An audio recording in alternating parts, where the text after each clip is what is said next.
They thought my silence meant weakness. They thought I would never act. They were dead wrong. My name is Lila, and for years I had perfected the art of being invisible. Not because I lacked confidence, but because I understood something most people never do. Silence is far more powerful than anger. People underestimate those who observe, and that underestimation can be deadly. I worked at a mid-sized company where office politics was a second language. Everyone had an ego, everyone wanted credit, and everyone tried to push the quiet ones aside. I was known as the girl who never argued, the girl who always said yes, the girl who didn't make waves.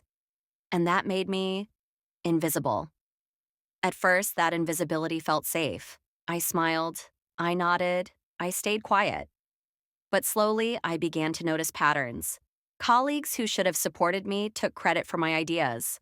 My boss praised work that I had done alone, often adding, "Great teamwork with Samantha," when Samantha had done nothing but sit there and smile.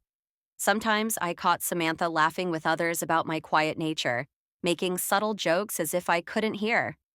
I didn't react. Not yet. I began observing, noting every little thing. The way Samantha bragged too freely about tasks she hadn't completed. The way my boss nodded without verifying facts. The casual overconfidence of my colleagues. The way they assumed I would never notice. Each action, each word, each careless gesture became part of a puzzle I was silently solving. Weeks passed. I perfected patience. I smiled when Samantha took credit. I laughed politely when my boss complimented her on work that was mine. And as they exposed themselves with overconfidence and arrogance, I silently documented every slip-up. Every small detail mattered: tone, timing, facial expressions, casual remarks. I also started subtle testing. A casual question here, a hint of doubt there, nothing obvious, just enough to watch them reveal their true colors. And they did, every single time. They never suspected that the quiet one was taking mental notes, that every lie and every manipulation was being stored in my mind. Outside the office, I reflected on the situation. I realized that confrontation too early would ruin everything. Patience was my weapon. Silence was my shield. And soon both would become my sword. One evening, while looking in the mirror, I barely recognized myself. The girl who stayed quiet to avoid conflict was gone. In her place stood someone alert, calculating, patient, and ready. She had learned how to wait, how to observe, how to turn invisibility into power. I knew it wouldn't be long before the people who underestimated me would regret it. The smug smiles, the overconfidence, the laughter behind my back. They were all seeds of their own downfall. I smiled quietly, letting the plan simmer in my mind. For now, I waited, watching, learning, recording. Every small mistake they made would add up. Every careless action would become evidence. Every underestimated moment would become part of the story that would eventually unravel. Because the best revenge is not loud. It doesn't announce itself. It creeps in silently, patiently, until the person who wronged you realizes too late that they never saw it coming. And I was already in position. They thought my silence made me weak. They had no idea it was their biggest mistake. Weeks had passed since I began observing my colleagues.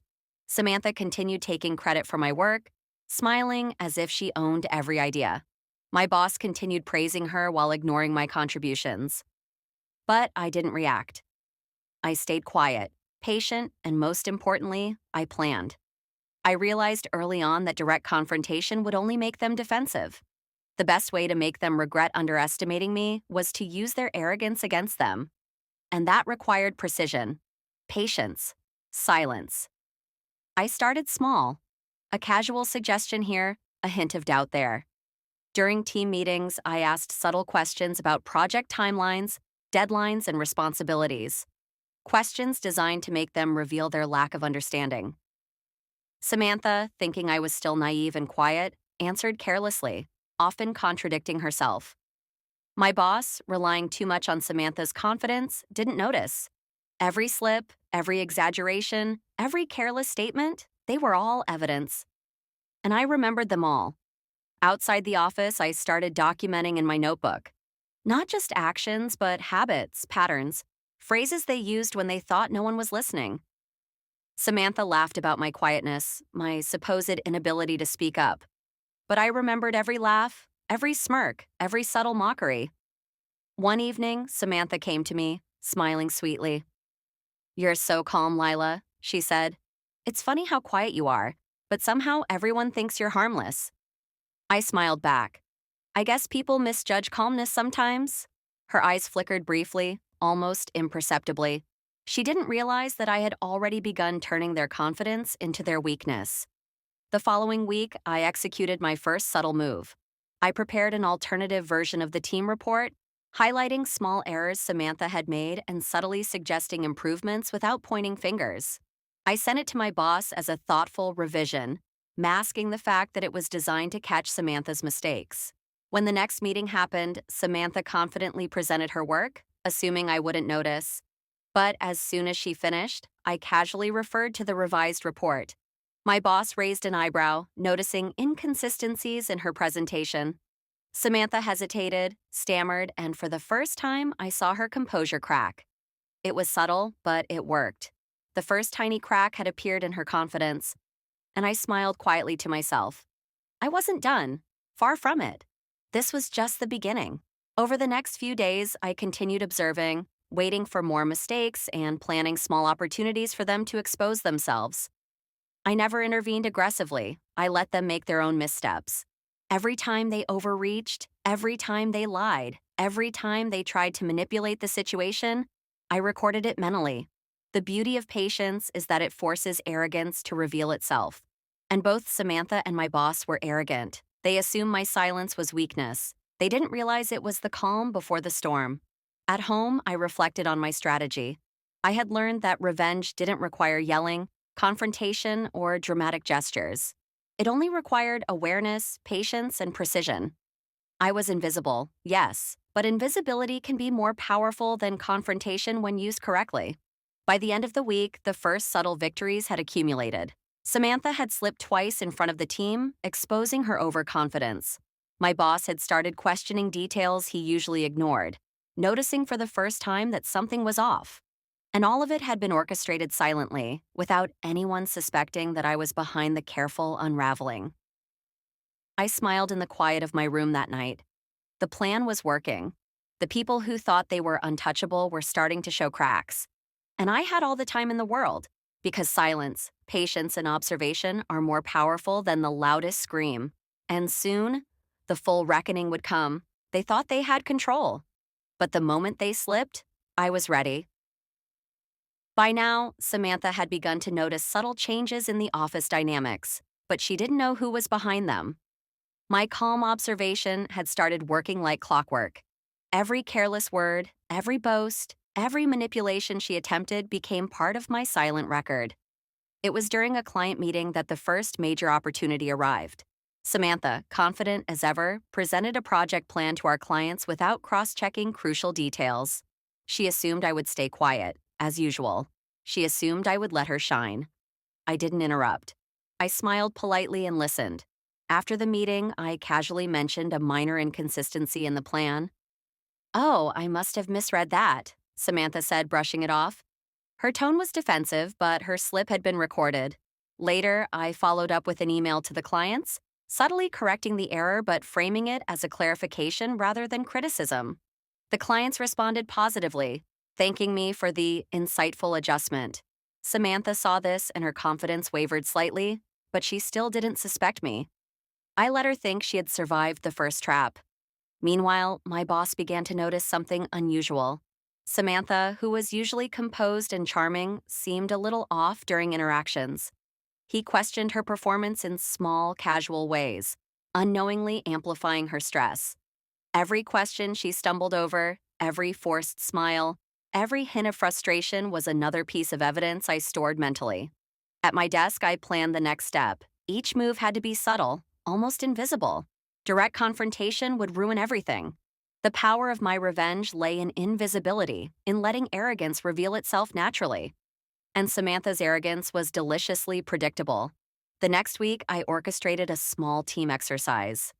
Everyone was assigned roles, and I made sure Samantha's responsibilities were slightly more challenging than usual without drawing attention. As predicted, she mishandled a minor task, made a small error in communication, and tried to cover it up with excuses. I didn't expose her immediately. I smiled, acknowledged her explanation, and let it slide. Patience was key. Every observer noticed the cracks forming in Samantha's composure, and my boss began to question the reliability of the reports she had previously submitted. Even during casual conversations, I planted subtle hints. I noticed a few inconsistencies in last week's submission, I said lightly, directing the attention away from myself.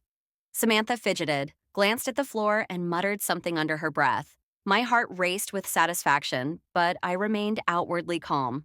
By the end of the week, the first real cracks in Samantha's confidence were evident. Colleagues started noticing minor discrepancies, clients questioned minor details, and my boss quietly double-checked information he had previously trusted blindly.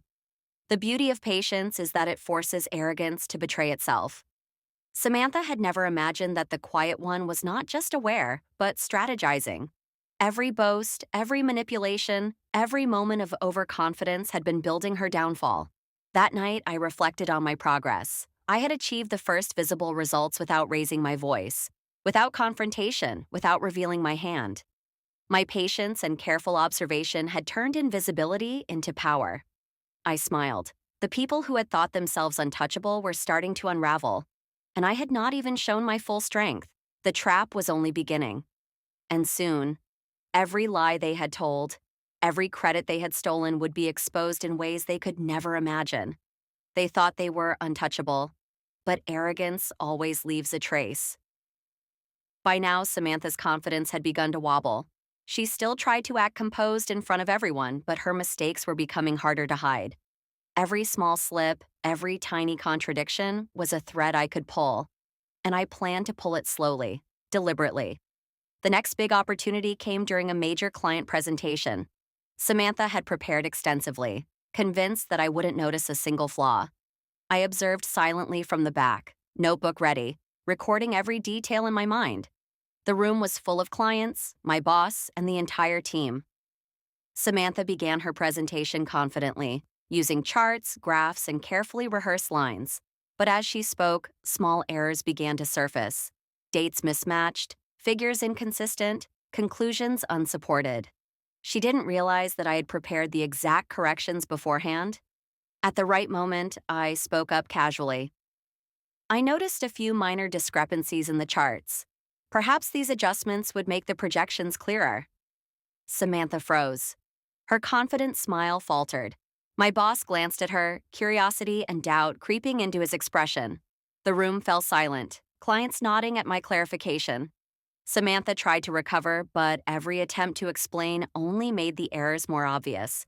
My smile remained calm, almost polite. I didn't need to say more. The evidence spoke for itself.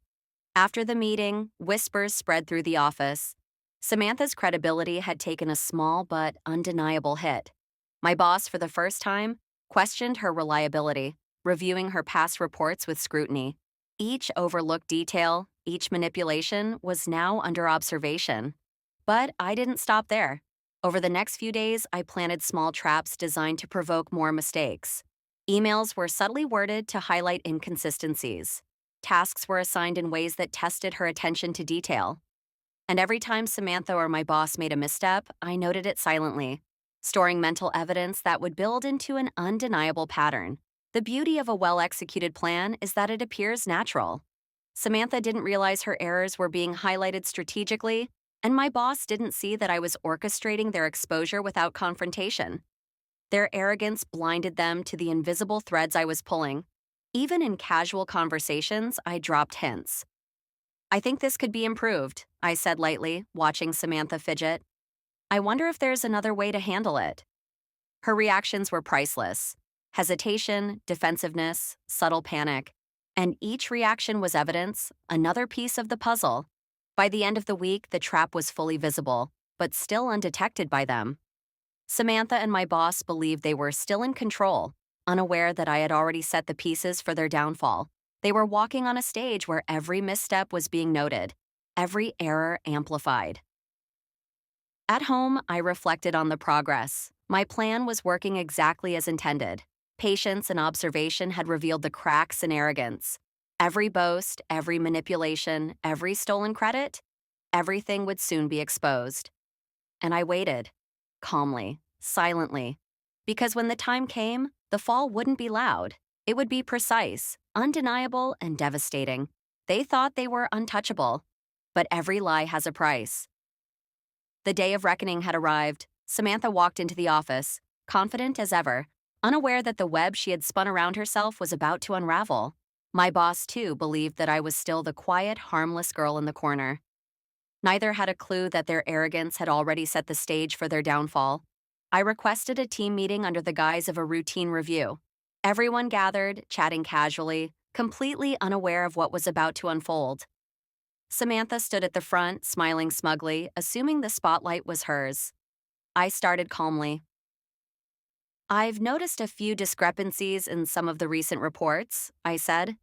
Immediately, Samantha jumped in. "Those reports were fine. I double-checked everything, Lila." I nodded politely. "I'm sure you did. But when cross-referencing the data, there are some inconsistencies that may need clarification." I presented the emails, project drafts, and documented mistakes, subtly but clearly highlighting the gaps that Samantha had ignored or manipulated. I spoke softly, without anger, letting the evidence speak for itself. Samantha's confident smile faltered. She tried to explain herself, to twist the facts, but every word she uttered only revealed more mistakes. Her missteps, once minor, now became glaring under the scrutiny I had orchestrated. My boss leaned forward, eyebrows furrowed, reading through the emails and reports. Doubt and confusion spread across his face. These discrepancies are real?" he asked, glancing at Samantha. "Yes," I said calmly. "I documented them as they occurred." The room fell silent. Colleagues exchanged whispers, realization dawning on their faces. Samantha's arrogance had finally been exposed, and my boss could no longer deny the evidence in front of him. I didn't need to shout. I didn't need drama. Every error, every manipulation, every stolen credit had already built the story. And now, the truth had revealed itself without me raising my voice. Samantha's face went pale. She stammered, searching for words that wouldn't come. My boss, for the first time, questioned not just her work, but the decisions he had made based on her manipulation. After the meeting, whispers continued in the office. Colleagues approached me, some offering quiet congratulations, others still processing what had happened. Samantha avoided my gaze entirely, realizing that her carefully built facade had crumbled. I walked back to my desk, calm and collected. I had planned this meticulously, quietly, without drawing attention to myself. My patience, observation, and subtle manipulation had brought about justice without confrontation. At home that evening, I reflected on the outcome. The people who had underestimated me, who had stolen credit and mocked my silence, had been exposed in the most effective way possible. I hadn't shouted, I hadn't threatened, yet the lesson had been delivered loud and clear. For the first time, I felt free. Free from their manipulation, free from the weight of being underestimated, free to be myself, strong, aware, and no longer invisible. And as I looked in the mirror, I whispered softly to myself, "They thought my silence meant weakness. But silence, patience, and observation are more powerful than arrogance ever imagined." They thought it was over. But the real lesson was only beginning. The office had returned to its normal rhythm, but nothing felt the same. Samantha, once confident and untouchable, now moved cautiously. My boss, too, seemed more attentive, more measured, and less blind to details. Their arrogance had been stripped away quietly, effectively, and with precision. I, on the other hand, returned to my desk as if nothing had happened. Calm, composed, and entirely in control. I didn't need recognition or applause. The truth, once revealed, carried its own weight. Colleagues whispered, some with admiration, some with surprise. But no one questioned the shift. The silent observer had claimed her victory. That night, I reflected on the journey. For months, I had stayed quiet, patient, and observant.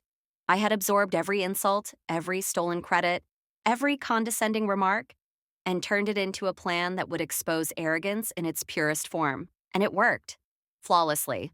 Yet, the most important lesson was not about revenge. It was about self-respect. I had learned that staying true to myself, even in silence, could be more powerful than shouting, threatening, or reacting impulsively. My patience had become my weapon, my observation my shield. A few days later, I received subtle nods from colleagues I hadn't interacted with much, a quiet acknowledgement of my competence, my intelligence, and my restraint. No one needed to announce it. I didn't need to broadcast my success. Silence had done that for me. Even Samantha began avoiding unnecessary interactions, realizing that every boastful word she had said, every manipulation, had been meticulously recorded.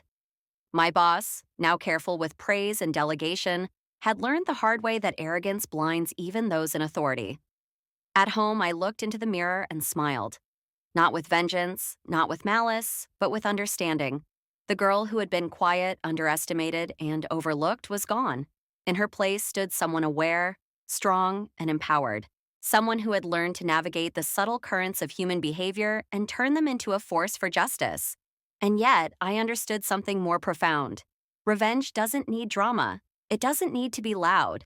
The quiet, patient approach leaves a mark far deeper than confrontation ever could. People remember the subtle shifts, the understated power, the invisible hand that guides outcomes without drawing attention. As I sat back, a sense of peace settled over me. I had reclaimed myself. I had demonstrated, without cruelty, that underestimating someone who observes quietly is a grave mistake. The lesson was clear. Arrogance and deceit will always be exposed, but patience, intelligence, and quiet strength create lasting impact. The world will continue to test, challenge, and underestimate. But I had learned my power, and now no one could ever take that from me. I whispered softly, almost to myself. They laughed at me, ignored me, and stole from me. But I stayed silent, patient, and aware. And in the end, I won without lifting a finger loudly. This is the power of observation, patience, and self-respect.